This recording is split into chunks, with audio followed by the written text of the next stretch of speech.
नमस्कार दोस्तों, स्वागत है आप सभी का एक बार फिर से आपके अपने चैनल लर्निंग एम्पायर पर मेरे यानी अनु के साथ। And as you well can see on the screen, आज का हमारा टॉपिक है power sharing, class 10th civics का chapter 1। Without any further delay let's start. और स्टार्ट करने से पहले दोस्तों सबसे पहले कुछ समीकरण समझते हैं। मान लीजिए कि ये कंट्री है इंडिया, न्यूली इंडिपेंडेंट है। अब इंडिया है, नई नई बनी है, तो इसको कई सारी चीज़ें करनी है। जैसे इंडिया में कानून बनाने होंगे, तो कानून बनाएगा कौन? तो कानून बनाएगा आपका लेजिस्लेचर यानी विधायिका। जब कानून बनाएगा तो कानून को फॉलो भी करवाना पड़ेगा। तो उसके लिए किसकी जरूरत पड़ेगी? उसके लिए जरूरत पड़ेगी दोस्तों एग्जीक्यूटिव की यानी कि कार्यपालिका की। और अगर फॉलो नहीं किया तो उस व्यक्ति को सजा कौन देगा? तो उसके लिए जरूरत पड़ेगी जुडिशरी की। तो ये तीन ऑर्गन बहुत इंपॉर्टेंट हैं इंडिया को चलाने के लिए कि कानून बनेगा तो उसको फॉलो किया जाएगा और नहीं करोगे तो उसको सजा देगी। तो इन तीनों ऑर्गन्स के बीच में शक्तियों का बंटवारा कर दिया गया है। अब फर्ज कीजिए दोस्तों कि एक ऐसा ऑर्गन है, मान लीजिए ये वाला जो ऑर्गन है ये अपनी मोनोपोली स्थापित कर लेता है। ये वाला ऑर्गन यानी कि जो आपका लेजिस्लेटिव है ये एग्जीक्यूटिव को दबा देता है, जुडिशरी को भी दबा देता है, यानी कि इनका कोई मतलब नहीं रह जाता है। अब जब ये दोनों का मतलब खत्म हो जाता है तो आपका ये जो ऑर्गन है लेजिस्लेटिव ये ऑल माइटी हो जाता है, ऑल पावरफुल हो जाता है और ये इस तरीके के कानून बनाने लगता है जो लोगों की भलाई के लिए बिल्कुल नहीं है, वन साइडेड कानून बनाने लगता है। ऐसे में क्या होगा, जब ऐसी सिचुएशन आएगी दोस्तों तो जो लेजिस्लेटिव के करने का तरीका होगा उससे लोगों में अनरेस्ट आ जाएगा और लोग बिल्कुल सड़कों पर उतर आएंगे, विद्रोह कर देंगे। तो इसलिए दोस्तों ऐसा क्यों हुआ? ऐसा इसलिए हुआ क्योंकि लेजिस्लेटिव, एग्जीक्यूटिव और जुडिशरी के बीच में पावर इक्वली डिवाइड नहीं थी। अब मान लीजिए इन्हीं तीनों ऑर्गन्स के बीच में इक्वल पावर्स का डिवीजन कर दिया तो इन तीनों को ही बराबर शक्ति दे दी गई। तो अब अगर लेजिस्लेटिव कोशिश करता है ऑल माइटी बनने की, सर्वशक्तिशाली बनने की, एकाधिकार स्थापित करने की, तो एग्जीक्यूटिव और जुडिशरी दोनों के दोनों इसको ऐसा करने से रोकने की शक्ति रखते हैं। क्यों? क्योंकि इक्वल डिस्ट्रीब्यूशन ऑफ पावर है। तो यही है दोस्तों पावर शेयरिंग। पावर का मतलब होता है शक्ति और शेयरिंग का मतलब होता है बंटवारा। तो शक्ति का बंटवारा ही पावर शेयरिंग है। Now what is the power sharing? Power sharing means the equal distribution of power among the various organs of the government in a way that not a single organ holds the supremacy. ये सुनिश्चित करना कि कोई भी एक organ supremacy स्थापित ना कर ले, सर्वोच्च ना बन जाए, इसके लिए पावर शेयरिंग जरूरी है। और इंडिया में तीन मेन ऑर्गन है, लेजिस्लेटिव जैसे आपकी विधायिका, एग्जीक्यूटिव यानी कार्यपालिका और जुडिशरी यानी न्यायपालिका। तो इन तीनों के ही बीच में पावर्स इक्वली डिवाइडेड है और ये तीनों ही एक दूसरे को देखते रहते हैं कि कहीं एक ऑर्गन दूसरे ऑर्गन पे हावी ना हो जाए। ये तो थी दोस्तों पावर शेयरिंग की बात। अब मैं आपसे डिस्कस करूंगी दो अलग अलग देशों की कहानी, केसेस। इसमें क्या है दोस्तों, सबसे पहले बात करेंगे बेल्जियम की, उसके बाद हम बात करेंगे श्रीलंका की। तो चलिए बेल्जियम की तरफ चलते हैं। बेल्जियम एक छोटा सा देश है यूरोप में और ये इतना छोटा देश है एरिया वाइज भी और पॉपुलेशन वाइज भी कि हरियाणा जो है इससे एरिया वाइज भी बड़ा है और पॉपुलेशन हरियाणा की बेल्जियम से दुगनी है। तो 1 करोड़ के आसपास बेल्जियम की पॉपुलेशन है। तो आप समझ सकते हैं कि बहुत छोटा देश है। बेल्जियम में जो डिवीज़न है ग्रुप्स का वो 3 मेजर डिवीजन्स हैं। पहला है डच बोलने वाले जो मेजोरिटी में है 59%। दूसरा है फ्रेंच बोलने वाले, वे माइनॉरिटी में हैं, वो 40% है। और तीसरा है जर्मन लैंग्वेज बोलने वाले, ये भी माइनॉरिटी में है। अब क्या होता है दोस्तों कि जो फ्रेंच बोलने वाले हैं बेल्जियम में वो माइनॉरिटी में है, लेकिन अब क्योंकि वो माइनॉरिटी में है तो कम नंबर होने के बावजूद भी ये जो फ्रेंच लोग हैं बहुत ज़्यादा रिच है, बहुत ज़्यादा पावरफुल है। जब ये बहुत ज़्यादा रिच है, पावरफुल है, तो डच जो है इतने ना तो रिच है और ना ही पावरफुल है और यही बात डच को प्रॉब्लमेटिक लगती है। दूसरी बात, डच को जो डच लैंग्वेज बोलने वाले लोग हैं उनको एजुकेशन भी लेट मिली है और उनका इकोनॉमिक डेवलपमेंट भी लेट हुआ है। तो इनको ये शिकायत रहती है दोस्तों कि मेजोरिटी में होने के बावजूद भी हमारे साथ इतना भेदभाव हुआ और फ्रेंच को सारा फायदा मिल गया। तो ये था दोस्तों बेल्जियम एज अ कंट्री की बात। अगर हम बात करें बेल्जियम की राजधानी की बात, तो बेल्जियम की राजधानी ब्रसेल्स में बिल्कुल अलग समीकरण चल रहे हैं, बिल्कुल अपोजिट हो जाता है। तो फ्रेंच जो देश में माइनॉरिटी में है वो कैपिटल में आके मेजोरिटी में बन जाता है, और डच जो देश में मेजोरिटी में है वो कैपिटल में आके माइनॉरिटी में बन जाता है। तो बिल्कुल इसका उल्टा समीकरण हो जाता है ब्रसेल्स में। जो बेल्जियम में चल रहा है उसका बिल्कुल उल्टा ब्रसेल्स में आ जाता है। ठीक है, और ये तो था दोस्तों बेल्जियम की बात। अगर हम बात करें आगे श्रीलंका की, तो श्रीलंका में किस तरीके से शक्तियों का डिवीजन है, किस तरीके से लोग बटे हुए हैं। तो श्रीलंका में मेनली 3 मेजर ग्रुप्स हैं। पहला है सिन्हाला बोलने वाले, 74% लोग सिन्हाला लैंग्वेज बोलते हैं, तो ये क्या है आपके मेजोरिटी में है। दूसरा जो ग्रुप है वो तमिल स्पीकर्स का है, ये 18% लोग बोलते हैं, तो ये माइनॉरिटी में है। और तीसरा जो ग्रुप है दोस्तों वो आपका आता है क्रिश्चियंस का, जो 7% है, और ये क्रिश्चियंस जो है तमिल और सिन्हाला दोनों लैंग्वेज बोल लेते हैं। श्रीलंका में देख तो लिया हमने, ये साउदर्न पार्ट ऑफ तमिलनाडु के पास पड़ता है, तो श्रीलंका में इंडिया के इतना पास है तो थोड़ा बहुत इंडिया का भी इसमें इन्फ्लुएंस है। तो जो तमिल स्पीकर्स है वो 2 भागों में बटे हुए हैं। पहले श्रीलंकन तमिल्स जो प्योरली श्रीलंका के हैं, जिनकी पुश्त हमेशा से श्रीलंका में ही पैदा हुई है, पली बड़ी है। दूसरा है इंडियन तमिल्स, जो इंडियन माइग्रेंट वर्कर्स के वंशज है, उनको बोला जाता है इंडियन तमिल्स। तो अब अगर हम रिलीजन की बात करें तो सिन्हाला बोलने वाले जो लोग हैं वो मोस्टली बुद्धिस्ट है, यानी बुद्धिज्म ज़्यादा है वहाँ पर। और दूसरी तरफ तमिलियंस जो है हिंदू है या तो इस्लामिज्म है। ठीक है, और क्रिश्चियन जो है सिर्फ 7% है। तो ये है श्रीलंका में बंटवारा। तो अब श्रीलंका जब आज़ाद हुआ तो इसने इन अलग अलग कम्युनिटीज़ को किस तरीके से हैंडल किया, तो आगे देखते हैं। दोस्तों होता क्या है कि श्रीलंका की जो गवर्नमेंट होती है 1948 में, सबसे पहले तो आपको मैं बता दूं कि 1948 में श्रीलंका आज़ाद हुआ था। जब श्रीलंका आज़ाद हुआ तो इलेक्शन हुए, पूरे इलेक्शन हुए, डेमोक्रेटिक तरीके से इलेक्शन हुए और लोकतांत्रिक सरकार बनी। तो जब ये लोकतांत्रिक सरकार बनी तो इस सरकार ने क्या किया, मेजोरिटेरियनिज्म अपनाना शुरू कर दिया, यानी अधिनायकवाद अपनाना शुरू कर दिया। इसका मतलब क्या है, इसका मतलब यह है दोस्तों कि जो बहुसंख्या में लोग हैं सिर्फ उन्हीं को फेवर करना शुरू कर दिया, बल्कि जो अल्पसंख्यक है उनको बिल्कुल इग्नोर करना शुरू कर दिया। तो कई तरीके अपनाए गए माइनॉरिटी को दबाने के लिए। तो पहले जैसे सिन्हाला लैंग्वेज बोलने वाले लोगों को ऑफिशियल लैंग्वेज सिन्हाला को बना दिया गया, जबकि तमिल को डिसरिगार्ड किया गया। एजुकेशन और जॉब अपॉर्चुनिटीज सिन्हाला लैंग्वेज बोलने वालों को ज़्यादा मिली, बाकी अदर कम्युनिटीज़ के लोगों को नहीं मिली। ठीक है, नेक्स्ट जो अगर हम देखते हैं तो है कि प्रोटेक्शन दिया गया बुद्धिज़्म को, जबकि हिंदू और इस्लामिज्म और क्रिश्चियनिज्म को बिल्कुल इग्नोर किया गया। तो ये सारी जो मेजर्स अपनाए जा रहे थे श्रीलंका में गवर्नमेंट के द्वारा, इससे श्रीलंकन तमिल्स के बीच में फीलिंग आई एलियनेशन की, यानी कि कहीं ऐसा लगता था कि वो इस देश से कटे हुए अपने आप को महसूस करते थे।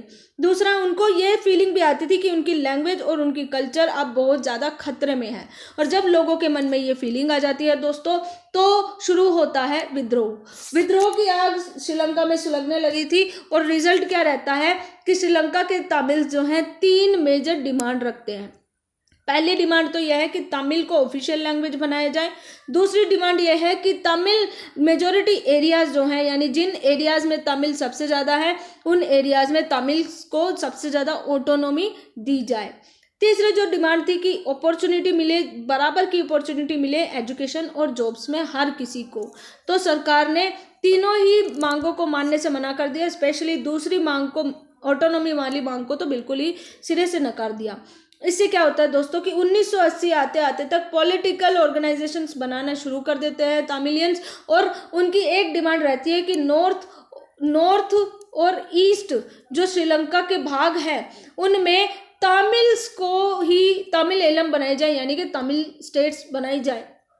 तो इस डिमांड को भी बिल्कुल नकार दिया जाता है। इससे क्या होता है दोस्तों कि अनरेस्ट की सिचुएशन आ जाती है और सिविल वॉर होता है, यानी कि एक कम्युनिटी दूसरी कम्युनिटी के लोगों से भिड़ जाती है, भाई भाई में लड़ाई होने लगती है, और इसी को बोला जाता है सिविल वॉर। जब सिविल वॉर होता है दोस्तों, तो रिजल्ट क्या रहता है, कई सारी फैमिलीज को फोर्स किया जाता है कि वो देश को छोड़ के चले जाए, या तो फिर अगर श्रीलंका में रहना है तो रिफ्यूजी बन के रहे। दूसरी, बहुत सारी जिंदगियां बर्बाद हो जाती है, लाइवलीहुड छिन जाती है, तो लोग सड़कों पर आ जाते हैं। इससे क्या होता है, टेरिबल सेटबैक होता है, श्रीलंका को बहुत नुकसान होता है, सोशली, कल्चरली, इकोनॉमिकली, हर चीज़ से श्रीलंका बर्बाद हो जाता है। ये था दोस्तों श्रीलंका में नतीजा कि श्रीलंका ने पावर शेयरिंग अच्छे से नहीं की। अगर हम बात करें बेल्जियम की, तो बेल्जियम में क्या हुआ, बेल्जियम में जो एकोमोडेशन था उसमें कई सारे मेजर्स अपनाए गए।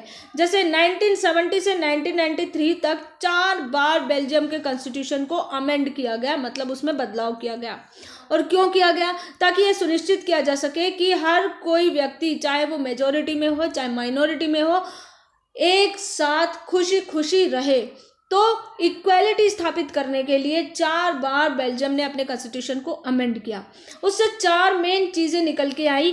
पहली तो ये कि जो डच और फ्रेंच बोलने वाले लोग थे, सभी को इक्वल रिप्रेजेंटेशन दिया गया सेंट्रल गवर्नमेंट में। तो अब मान लीजिए सेंट्रल गवर्नमेंट में 100 नेता चुन के आने हैं, तो उनमें से 50 जो है वो डच बोलने वाले होंगे और 50 जो है वो फ्रेंच बोलने वाले होंगे, जिससे कि इक्वल रिप्रेजेंटेशन सुनिश्चित किया जा सके। दूसरा, सेंट्रल गवर्नमेंट की बहुत सारी पावर्स को स्टेट गवर्नमेंट को ट्रांसफर कर दिया गया।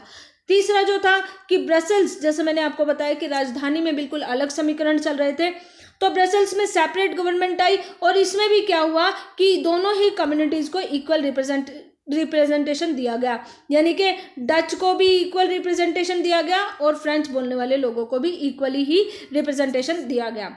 एक और चीज़ जो थी वो थी दोस्तों कम्युनिटी गवर्नमेंट, यानी कि हर कम्युनिटी की अपनी अलग से गवर्नमेंट बनवा दी गई, जिससे कि हर कम्युनिटी जिसको भी कोई भी प्रॉब्लम हो वो अपनी उस रिस्पेक्टिव गवर्नमेंट से बता सके और वो गवर्नमेंट आगे एक्शन ले सके। ठीक है, तो किन चीज़ों में इसको पावर थी, कल्चरल, एजुकेशनल और लैंग्वेज रिलेटेड इश्यूज में कम्युनिटी गवर्नमेंट को पावर दे दी गई थी। तो ये था दोस्तों बेल्जियम में किस तरीके से इन्होंने इन कम्युनिटीज़ को हैंडल किया। बेल्जियम में हम क्या देखते हैं दोस्तों कि जिस तरीके से इन्होंने पावर शेयरिंग किया, ऑल्दो थोड़ा सा आपको कॉम्प्लिकेटेड लग सकता है, बट क्योंकि इक्वल रिप्रेजेंटेशन था, हर चीज़ में इक्वलिटी थी, तो बेल्जियम में सभी लोग, चाहे वो मेजॉरिटी हो चाहे माइनॉरिटी हो, एक साथ मिलके खुशी खुशी रहने लगे। हैप्पी एंडिंग आप इसको बोल सकते हैं। और जबकि श्रीलंका में बिल्कुल बर्बादी की कगार पे हो गया था, क्योंकि पावर शेयरिंग नहीं हुई थी। तो इससे हम क्या समझते हैं, हम ये समझते हैं कि पावर शेयरिंग डिजायरेबल क्यों है, क्योंकि दोस्तों पावर शेयरिंग रिड्यूस कर देती है the possibility of conflicts between the society, hence it is a good way to ensure the stability of political order. तो पॉलिटिकल ऑर्डर को स्टैब्लिश करने के लिए और कॉन्फ्लिक्ट्स को बिल्कुल ख़त्म करने के लिए पावर शेयरिंग होना बहुत ज़रूरी है। श्रीलंका में पावर शेयरिंग नहीं हुई थी, इसलिए वहाँ पे सिविल वॉर हो गया। बेल्जियम में पावर शेयरिंग की थी, इसलिए बेल्जियम में जो सिविल वॉर था वो नहीं हुआ। Power sharing is very spirit of democracy, यानी कि डेमोक्रेसी की आत्मा भी आप इसको कह सकते हैं।